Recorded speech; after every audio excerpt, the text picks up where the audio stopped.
ఈరోజు ఆంధ్రప్రదేశ్ 9వ తరగతి సాంఘిక శాస్త్రం పాలిటీ టెక్స్ట్ బుక్లోని 3వ పాఠానికి సంబంధించిన ముఖ్యాంశాలు చూద్దాం. 3వ పాఠం ఎన్నికల రాజకీయాలు. ఇందులో 91 నుంచి 95వ పేజీ వరకు పోలింగు, ఓట్ల లెక్కింపు. పోలింగ్ ఎలా జరుగుతుందో చూద్దాం. ఓట్ల లెక్కింపు కూడా. ఎన్నికలలో చివరి దశ ఓటర్లు ఓట్లు వేసే రోజు. ఎన్నికల్లో చివరి దశ ఏంటంటే ఓటర్లు ఓట్లు వేసే రోజు. సాధారణంగా ఆ రోజుని ఏ రోజు అంటారంటే ఎన్నికల రోజు అంటారు. ఓటర్లు లాస్ట్కి ఓట్లు వేసే రోజుని ఎన్నికల రోజు అంటారు. అదే చివరి దశ ఎన్నికలలో. ఓటర్ల జాబితాలో పేరు గల ప్రతి వ్యక్తి సాధారణంగా ఏమి ఏర్పాటు చేసిన స్థానిక పాఠశాలలో కానీ ప్రభుత్వ కార్యాలయానికి కానీ వెళ్ళవచ్చు. ఒకసారి ఓటర్ పోలింగ్ బూత్లోనికి వెళ్ళిన తర్వాత ఎన్నికల అధికారులు అతను లేదా ఆమెను గుర్తించి అతను లేదా ఆమె వేలిపై సిరా మార్కు వేసి ఓటు వేయడానికి అనుమతిస్తారు. పోలింగ్ కేంద్రం. ఓటర్ల జాబితాలో పేరు గల ప్రతి వ్యక్తి సాధారణంగా ఏమి ఏర్పాటు చేసిన, ఇక్కడ ఏమి అంటే పోలింగ్ కేంద్రం ఏర్పాటు చేసిన స్థానిక పాఠశాలలో కానీ ప్రభుత్వ కార్యాలయానికి కానీ వెళ్ళవచ్చు. ఒకసారి ఓటర్ పోలింగ్ బూత్లోనికి వెళ్ళిన తర్వాత ఎన్నికల అధికారులు అతను లేదా ఆమెను గుర్తించి అతను లేదా ఆమెపై వేలిపై సిరా మార్కు వేసి ఓటు వేయడానికి అనుమతిస్తారు. ప్రతి పోలింగ్ కేంద్రంలోనూ ఎన్నిక న్యాయంగా జరిగేలా చూడడానికి ప్రతి అభ్యర్థి తరపున ఎవరిని అనుమతిస్తారంటే ఒక ఏజెంట్ను. ప్రతి పోలింగ్ కేంద్రంలోనూ ఎన్నిక న్యాయంగా జరిగేలా చూడడానికి ప్రతి అభ్యర్థి తరపున ఎవరిని అనుమతిస్తారంటే ఒక ఏజెంట్ను అనుమతిస్తారు.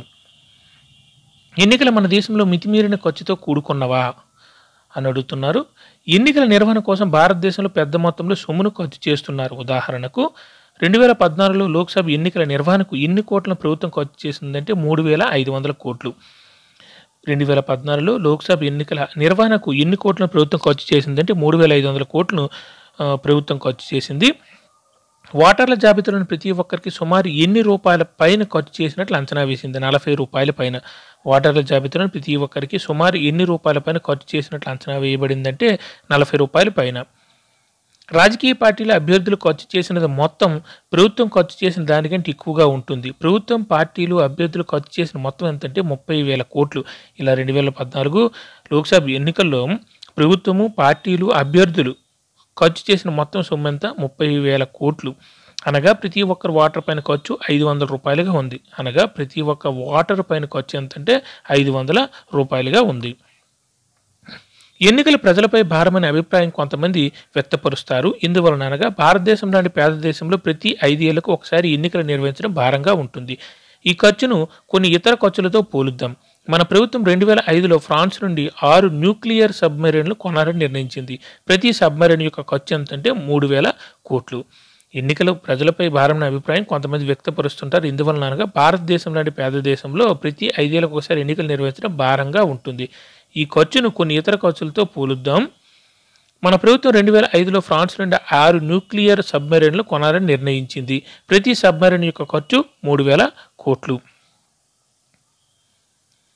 2010లో కామన్వెల్త్ గేమ్స్ క్రీడలకు ఢిల్లీ ఆతిథ్యం ఇచ్చింది. దీని యొక్క అంచనా ఖర్చు సుమారు 20,000 కోట్లు. 2010లో కామన్వెల్త్ గేమ్స్ క్రీడలకు ఢిల్లీ ఆతిథ్యం ఇచ్చింది. దీని యొక్క అంచనా ఖర్చు ఎంతంటే 20,000 కోట్లు. దీన్ని బట్టి మనకి ఏం చెప్తున్నారంటే ప్రజాస్వామ్యానికి ఎన్నికలు ముఖ్యం కాబట్టి వీటన్నిటితో పోల్చుకుంటే ఆ ఖర్చు పెద్ద ఏమీ కాదేమో అని మనకు అవగాహన చేస్తున్నారు. ఖర్చు ఎక్కువైంది కదా అని ఎన్నికలు పెట్టకపోతే మాత్రం ప్రజాస్వామ్యానికి అర్థం ఉండదు. దేశంలో జనాభా మొత్తం ఏదో స్థితిలోకి పోతారు. గుల్బర్గాలో ఎన్నికల ఫలితం. ఇంతకుముందు మనం ఉదాహరణగా తీసుకున్న గుల్బర్గానే పరిశీలిద్దాం.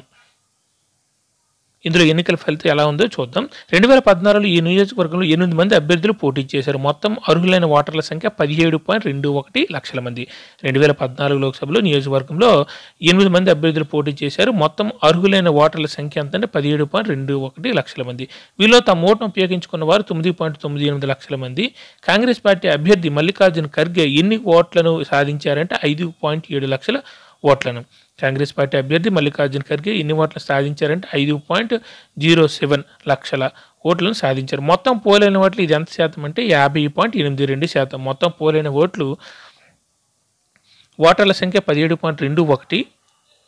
ఓటు వినియోగించుకున్నారు 9.98, దగ్గర దగ్గర 10 అనుకోండి. ఇక్కడ 5 లక్షలు మల్లికార్జున ఖర్గే గారికి వచ్చాయి కాబట్టి దాదాపుగా 50%. మొత్తం పోలైన ఓట్లు ఇది ఎంత శాతం అంటే 50.82%. దగ్గర 50%. అతను మిగిలిన వారికన్నా ఎక్కువ ఓట్లు సాధించారు కనుక అతని గుల్బర్గా ఏ సభ్యుడు ఎన్నికైనట్లు ప్రకటించారంటే లోక్సభ సభ్యుడిగా. అతను అంటే మల్లికార్జున ఖర్గే గారు మిగిలిన వారికన్నా ఎక్కువ ఓట్లు సాధించారు కనుక అతనికి గుల్బర్గ్ ఏ సభ్యుడిగా ఎన్నికైనట్లు ప్రకటించారంటే లోక్సభ సభ్యుడిగా. ఈ 2014 లోక్సభ సాధారణ ఎన్నికల్లో గుల్బర్గ్ నియోజకవర్గం ఎన్నికల ఫలితం మొత్తం పూర్తి డీటెయిల్స్ చూద్దాం. 2014 లోక్సభ సాధారణ ఎన్నికల్లో గుల్బర్గ్ నియోజకవర్గం ఎన్నికల ఫలితం మనం ఇక్కడ ఎన్నికల యొక్క ఫలితము, ఓట్లు ఎలా వేస్తున్నారు, ఎవరికి ఎన్ని ఓట్లు వస్తుంది, ఎంత శాతం ఓట్లు వస్తున్నాయి అవన్నీ చూసుకొని తెలుసుకుందాం. అభ్యర్థి ఇక్కడ డీజీ సాగర్ జేడీఎస్ పార్టీ పోలైన ఓట్లు 15,690 ఓట్ల శాతం అంటే 1.57. ఇక్కడ మల్లికార్జున ఖర్గే గారికి 50.82% ఓట్లు వచ్చాయి. తర్వాత హైయెస్ట్ రేవ్ నాయక్ బెలంగి గారు బీజేపీ పార్టీ, అతనికి 43.3% ఓట్లు వచ్చాయి. చూసారా 50.82% ఓట్లు మల్లికార్జున ఖర్గే గారికి వచ్చాయి. రేవు నాయక్ బెల్లంగి గారికి 43.33% ఓట్లు వచ్చాయి మొత్తం 100% ఓట్లలో. అక్కడ ఎవరు గెలిచినట్టంటే మల్లికార్జున ఖర్గే గెలిచినట్టు, అందుకే అతను లోక్సభ సభ్యునిగా ఎన్నుకున్నారు. ఎన్నికల్లో వాస్తవంగా ఓట్లు వేసిన ఓటర్ల శాతం ఎంతంటే 9.98%, 9.98 లక్షల మంది ఓట్లు వేశారు. అందులో మొత్తం ఓటర్లు ఎంతమంది 17.21 కదా, దాని శాతం ఎంతంటే 57.98. డౌట్ ఉంటే ఒకసారి చూడండి. 2014 నియోజకవర్గంలో 8 మంది అభ్యర్థులు పోటీ చేశారు. అందులో మొత్తం ఓటర్ల సంఖ్య 17.21. వీళ్ళు తమ ఓటును ఉపయోగించుకున్నారు 9.98 లక్షల మంది. అక్కడ ఓటర్లు ఎంత పర్సెంట్, దాని ఓటింగ్ శాతం ఎంత అని అడుగుతున్నారు. ఇక్కడ ఓటర్లు ఎంతమంది ఉపయోగించుకున్నారు ఓటింగ్ అంటే 9.98% కావాలంటే మొత్తం ఓట్లు అంటే ఓటర్ల సంఖ్య, మొత్తం ఓట్లు కాదు మొత్తం ఓటర్ల సంఖ్య ఆ నియోజకవర్గంలో 17.21 కాబట్టి 9.98/17.21 × 100 ఎంత వచ్చిందండి 57.98%. మొత్తం ఒక నియోజకవర్గంలో 10 ఓట్లు ఉంటే అందులో 5 ఓట్లు మాత్రమే పోలైతే పోలైన ఓట్ల శాతం అని అడిగితే 5/10 × 100 కాబట్టి 5/10 × 1/2 వంతు అంటే 50%. 50% అంటే సగం, అంటే 10 ఓట్లలో 5 ఓట్లు మాత్రమే జనాలు వినియోగించుకున్నారు. సేమ్ అది కూడా ఇంతే. ఓటర్ల శాతం ఎంత అంటే 50%. ఇందులో శాతాలు కూడా చెప్పారు. ఎన్నికల్లో గెలవడానికి పోలైన ఓట్ల సగం కంటే ఎక్కువ ఓట్లు పొందడం అవసరమా? అవసరం లేదు. ఎన్నికల్లో గెలవడానికి పోలైన ఓట్లు సగం కంటే ఎక్కువ ఓట్లు అవసరం లేదు. మనం చెప్పుకున్నాం కదా ముందు, అందరికంటే ఎక్కువ ఓట్లే వస్తే సరిపోతుంది. మిగిలిన పార్టీలందరూ 50% పంచుకున్నా ఒకరికి 20% రావచ్చు, ఒకటి 30% రావచ్చు, మొత్తం 50% అయ్యాయి కదా. ఇంకోళ్ళకి 10% రావచ్చు, ఇంకోళ్ళకి 40% కూడా రావచ్చు. ఈ 40% వచ్చిన ఓట్లు గెలిచిన వారు 40% ఓట్లు వచ్చిన వాళ్ళు ఎవరంటే వాళ్ళు గెలుస్తారు. అక్కడ 50% ఏం రాలేదు కదా, 40% వచ్చాయి. అందుకే సగం ఓట్లు కంటే ఎక్కువ ఓట్లు పొందడం అవసరమా అంటే అవసరం లేదు. సీట్ల విషయంలో మాత్రం సగం కంటే ఎక్కువ రావాలి.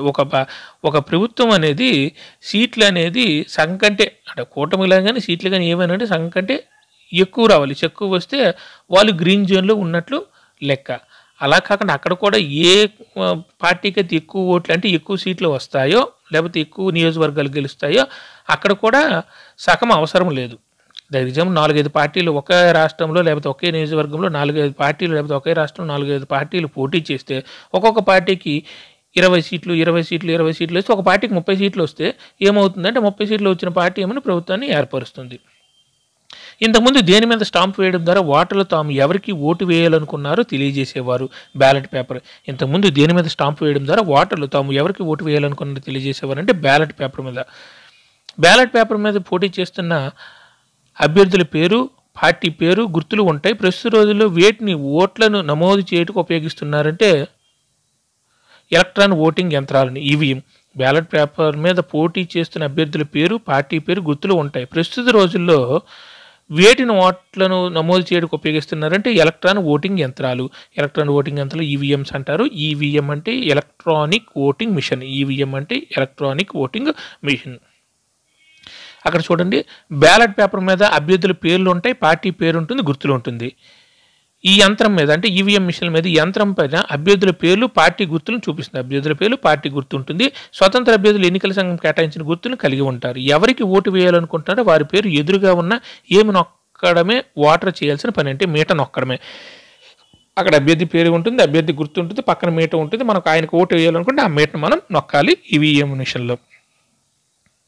ఎన్నిక ప్రక్రియ ఒకసారి ముగిసిన తర్వాత ఎలక్ట్రానిక్ ఓటింగ్ యంత్రాలకు సీలు వేసి భద్రమైన ప్రదేశానికి తీసుకువెళ్తారు. కొద్ది రోజుల తర్వాత నిర్ణయించబడిన రోజున ఒక నియోజకవర్గంలోని ఎలక్ట్రానిక్ ఓటింగ్ యంత్రాలను అన్నిటిని తెరిచి ప్రతి అభ్యర్థి ఎన్ని ఓట్లు సాధించాడో లెక్కిస్తారు. లెక్కింపు ప్రక్రియ సక్రమంగా జరగడానికి ఎవరు అక్కడ ఉంటారంటే అందరు అభ్యర్థుల ఏజెంట్లు. ఇవన్నీ మనకు తెలిసినవే. ఎన్నిక ప్రక్రియ ఒకసారి ముగిసింది అంటే ఓటర్లందరూ ఓట్లు వినియోగించుకున్న తర్వాత ఈ ఎలక్ట్రానిక్ ఓటింగ్ మిషన్లు అందరినీ ఒక దగ్గర భద్రపరుస్తారు. దానికి కాపలా ఉంటారు. ఫర్ ఎగ్జాంపుల్ కాపలా ఉన్న తర్వాత ఎలక్షన్ రిజల్ట్ ఏ రోజైతే వాటిని ఆ ఓటింగ్ మిషన్లు అన్ని తెరిచి ఏ అభ్యర్థి అయితే గెలుస్తాడో ఓట్లు లెక్క పెడతారు. అందులో ఏ అభ్యర్థికి అయితే ఎక్కువ ఓట్లు వస్తాయో అతను గెలిచినట్టు ప్రకటిస్తారు. ఇలా లెక్కింపు ప్రక్రియ అంటే ఈ ఓట్లు లెక్కింపు జరిగేటప్పుడు సక్రమంగా జరగడానికి ఎవరు అక్కడ ఉంటారంటే ప్రూఫ్గా అందరు అభ్యర్థులు ఏజెంట్లు ఉంటారు. అభ్యర్థుల యొక్క ఏజెంట్లు అంటే ఒక్కో పార్టీ అభ్యర్థి యొక్క ఏజెంట్లు కూడా అక్కడ ఎదురుగా ఉంటారు. ఒక నియోజకవర్గంలో ఎన్ని సీట్లు సాధించిన అభ్యర్థిని గెలిచినట్లుగా ప్రకటిస్తారు. సాధారణంగా ఎన్నికల్లో ఈ ఓట్ల లెక్కింపు సాధారణ ఒకే రోజున ఒకే సమయాన్ని అన్ని ప్రదేశాల్లో జరుగుతుంది. ఇక్కడ ఒక నియోజకవర్గంలో ఎన్ని ఓట్లు సాధించిన అభ్యర్థిని గెలిచినట్లు ప్రకటిస్తారు. కానీ అందరికంటే ఎక్కువ ఓట్లు 50% ఎక్కువ ఓట్లు కాదు, అందరికంటే ఆ నియోజకవర్గంలో పోటీ చేసే అభ్యర్థుల కంటే ఎక్కువ ఓట్లు వస్తే అతన్ని అభ్యర్థిగా అంటే గెలిచిన అభ్యర్థిగా ప్రకటిస్తారు. సాధారణ ఎన్నికల్లో ఓట్ల లెక్కింపు సాధారణంగా ఒకే రోజున ఒకే సమయాన్ని అన్ని ప్రదేశాల్లో జరుగుతూ ఉంటుంది. టెలివిజన్ ఛానల్స్, రేడియో, వార్తాపత్రికలు ఈ లెక్కింపు కార్యక్రమం ప్రసారం చేస్తాయి. లెక్కింపు మొదలైన కొద్ది గంటల్లో అన్ని ఎన్నికల ఫలితాలను ప్రకటిస్తారు. తదుపరి ప్రభుత్వం ఎవరు ఏర్పాటు చేయబోతుందో స్పష్టమవుతుంది. ఇక్కడ చూసారా, ఒక నియోజకవర్గంలో ఎన్ని ఓట్లు సాధించిన అభ్యర్థిని గెలిచినట్లు ప్రకటిస్తారంటే అందరికన్నా ఎక్కువ ఓట్లు వచ్చిన అభ్యర్థిని. సాధారణంగా ఎన్నికల్లో ఓట్ల లెక్కింపు జరిగేటప్పుడు ఒకే రోజున ఒకే సమయాన అన్ని లెక్కింపులు జరుగుతాయి. ఇవన్నీ ఆన్లైన్లో లైవ్లో టీవీల్లోనూ టీవీ ఛానల్లోను వార్తాపత్రికల్లోని దీనికి సంబంధించిన ప్రసారం జరుగుతూ ఉంటుంది. లెక్కింపు అనేది కొద్ది గంటల్లో జరిగిపోతుంది. ఫలితం వస్తుంది. తదుపరి ప్రభుత్వం ఎవరికైతే ఎక్కువ సీట్లు వస్తాయో ఆ పార్టీ అనేది ప్రభుత్వాన్ని ఏర్పరుస్తుంది. లేదా తదుపరి ప్రభుత్వం ఏ పార్టీ చేయబోతుందో వెంటనే స్పష్టమైపోతుంది. క్రింది వాటిలో ఉచిత అనుచిత ఎన్నికల ప్రవర్తనలు గుర్తించింది. ఉచిత అనుచిత అంటే చేయనివి, ఎన్నికల ప్రక్రియ అంటే ఎన్నిక నియమావళి ఉన్నప్పుడు చేసేవి, చేయకూడనివి. ఎన్నికకు వారం రోజుల ముందు ఒక మంత్రి తన నియోజకవర్గంలో జెండా ఊపి కొత్త రైలును ప్రారంభించారు. అనుచిత ఎన్నికల ప్రవర్తన. ఇది ఎన్నికల ప్రవర్తనకు విరుద్ధం. ఎన్నికలకు వారం రోజుల ముందు అభివృద్ధి కార్యక్రమాలు చేయకూడదు కాబట్టి ఇది ఎన్నికల నియమావళికి విరుద్ధం కాబట్టి అనుచిత ఎన్నికల ప్రవర్తన. ఒక అభ్యర్థి తాను గెలిస్తే తన నియోజకవర్గానికి కొత్త రైలును తెస్తానని వాగ్దానం చేసినది. తను గెలిస్తే కొత్త రైలు తెస్తానని, ఫ్యూచర్లో తెస్తానని చెప్తున్నాడు. ఇది ఎన్నికల నియమావళికి విరుద్ధమేం కాదు. తను హామీ ఇస్తున్నాడు అంతే, వెంటనే చేయడం లేదు అభివృద్ధి కార్యక్రమం. ఒక అభ్యర్థి యొక్క మద్దతుదారులు ఓటర్లను దేవాలయం తీసుకెళ్లి తమకే ఓటు వేయమని ప్రమాణం చేయించారు. ఇది ఎన్నికల ప్రవర్తన నియమావళికి వ్యతిరేకం. ఒక అభ్యర్థి మద్దతుదారులను ఓటర్లను దేవాలయాన్ని తీసుకువెళ్ళి తమకే ఓటు వేయమని ప్రమాణం చేయించడం ఇది ఎన్నికల నియమాలకు విరుద్ధం కాబట్టి అనుచిత ఎన్నికల ప్రవర్తన. ఒక అభ్యర్థి మద్దతుదారులు మురికివాడలో తమకే ఓటు వేయమని అడుగుతూ దుప్పట్లను పంచారు. దుప్పట్లు పంచడం, డబ్బులు పంచడం ఇవన్నీ ఎన్నికల ప్రవర్తన నియమాలకు వ్యతిరేకం కాబట్టి ఇది అనుచిత ఎన్నికల ప్రవర్తన. భారతదేశంలో ఎన్నికలను ప్రజాస్వామ్యంగా చేసేది ఏది? భారతదేశంలో ఎన్నికలను ప్రజాస్వామ్యయుతంగా చేసేది ఏది అడుగుతున్నారు. ఎన్నికల్లో అనుచిత ప్రవర్తనల గురించి మనం ఎక్కువగా చదివి ఉన్నాము, పైన చూసాం కదా. వార్తాపత్రికలు, టీవీ ఛానల్స్ నివేదికలు అలాంటి ఆరోపణల గురించి తరచుగా తెలియజేస్తాయి. వాటిలో అత్యధిక నివేదికలు ఈ క్రింది వాటి గురించినవే. ఎన్నికల నియమాలను వ్యతిరేకిస్తూ, ఉల్లంఘిస్తూ అనుచిత ప్రవర్తన జరుగుతూ ఉంటాయి. అటువంటి కొన్ని నివేదికలు తీసుకుంటే ఎక్కువ నివేదికలు ఈ క్రింద వాటి నుంచే వస్తాయి. ఏంటంటే నివేదికలు ఈ టాపిక్స్ నుండి, ఈ అంశాల నుండి వస్తుంటాయి. ఓటర్ల జాబితాలో తప్పుడు పేర్లను, లేని పేర్లను చేర్చడం, నిజమైన పేర్లను తొలగించడం. ఇది ఎప్పుడు ఎన్నికలు జరిగేటప్పుడు ఇలాంటి నివేదికలు ఎప్పుడు వస్తూనే ఉంటాయి. ఓటర్ల జాబితాలో తప్పుడు పేర్లను, లేని పేర్లను చేర్చడం, నిజమైన పేర్లను తొలగించడం. తప్పుడు పేర్లను చేరుస్తారు, లేని పేర్లను కూడా చేరుస్తారు, నిజమైన పేర్లను తొలగిస్తారు. ప్రభుత్వ సదుపాయాలను అధికార పార్టీ దుర్వినియోగం చేయడం. ప్రభుత్వ సదుపాయాలను అధికార పార్టీ దుర్వినియోగం చేయడం ఇది ఎప్పుడు జరుగుతూ ఉంటుంది. పెద్ద పార్టీలు ధనవంతులైన అభ్యర్థుల డబ్బును అతిగా ఖర్చు పెట్టడం. పోలింగ్ జరిగే రోజున ఓటర్లను భయపెట్టడం, రిగ్గింగ్ చేయడం. జరగడం. ఇవే ఎక్కువగా నివేదికలు వస్తూ ఉంటాయి. వీటిలో చాలా నివేదికలు సరైనవే. ఇలాంటి నివేదికలు చదవడానికి లేదా చూడడానికి మనకి ఏమాత్రం సంతోషంగా ఉండదు. అయితే అవి అదృష్టవశాత్తు దేని యొక్క ప్రధాన ఉద్దేశాన్ని అతిక్రమించే స్థాయిలో లేవు. ఎన్నికల యొక్క ప్రధాన ఉద్దేశం ఏంటంటే ప్రజాస్వామ్య ప్రభుత్వంలో ఓటరు తనకు నచ్చిన అభ్యర్థిని ఎన్నుకోవచ్చు. ఇవన్నీ పెద్దగా ఓటరుని ప్రభావితం చేయలేవు. దురదృష్టవశాత్తు ఎన్నికల ప్రక్రియ అనేది ఒక పెద్ద ప్రక్రియ కాబట్టి ఇంత పెద్ద ప్రక్రియలో ఒక దేశంలో జరిగే ఎన్నికల ప్రక్రియలు ఇలాంటివి జరగడం సాధారణం. కానీ పూర్తిగా ఎన్నికల ప్రక్రియనే వ్యతిరేకించి లేకపోతే పూర్తి ఎన్నికల ప్రక్రియలు మార్చే నివేదికలు మాత్రం ఎప్పుడూ రాలేదు. పైనున్న నివేదికలు చాలా చిన్నవే, కానీ అభ్యర్థి తన ఓటు మాత్రం ఎప్పుడూ సరిగానే ఉపయోగిస్తూ ఉన్నాడని మనకి అర్థమవుతుంది. మనం ఒక మౌలిక ప్రశ్న అడిగితే అది స్పష్టమవుతుంది. ఏ పార్టీ అయినా ప్రజల మద్దతు లేకుండా కేవలం ఎన్నికల్లో అనుచిత ప్రవర్తన చేయడం ద్వారా అధికారంలోకి రాగలదా? ఇది చాలా మౌలికమైన ప్రశ్న. ఈ ప్రశ్న యొక్క వివిధ అంశాలను పరిశీలిద్దాం.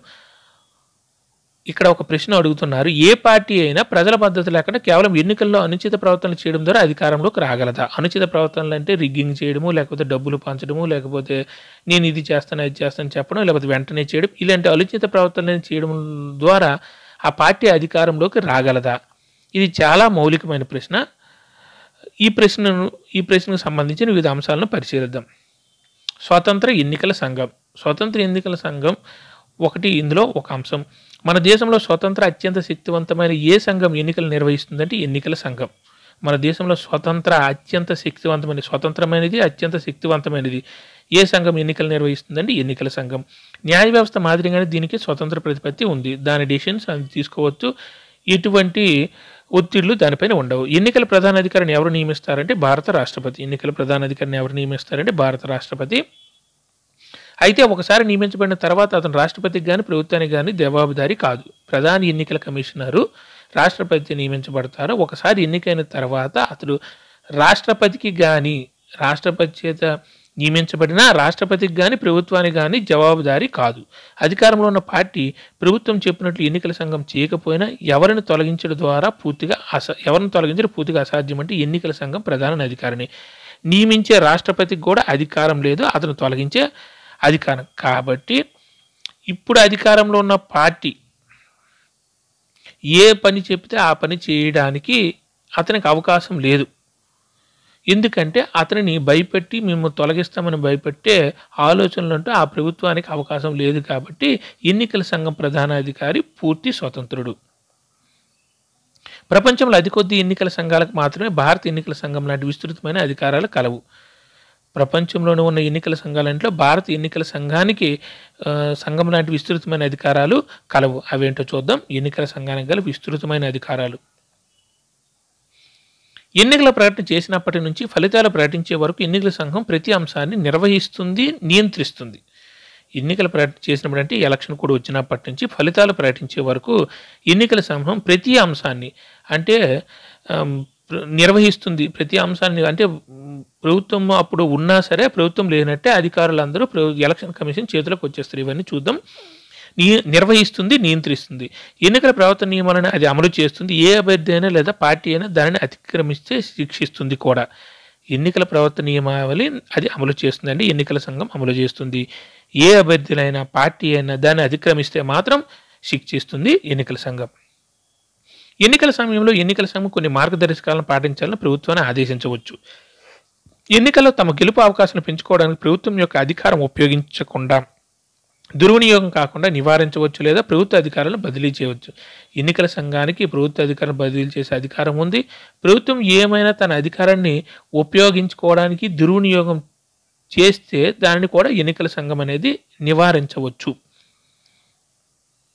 ఎన్నికల విధులు నిర్వహించే సమయంలో ప్రభుత్వ అధికారులందరూ ప్రభుత్వ నియంత్రణలో కాకుండా ఎన్నికల సంఘం నియంత్రణలోనే పనిచేస్తారు. ఒకసారి ఎలక్షన్ కోడ్ వచ్చిన తర్వాత ప్రభుత్వం అనేది ఉండదు. ప్రభుత్వ అధికారులందరూ ఎన్నికల సంఘం ఆధీనంలోకి వచ్చేస్తారు. వాళ్ళు చెప్పినట్లే ప్రభుత్వ అధికారులు వినాలి. Thank you.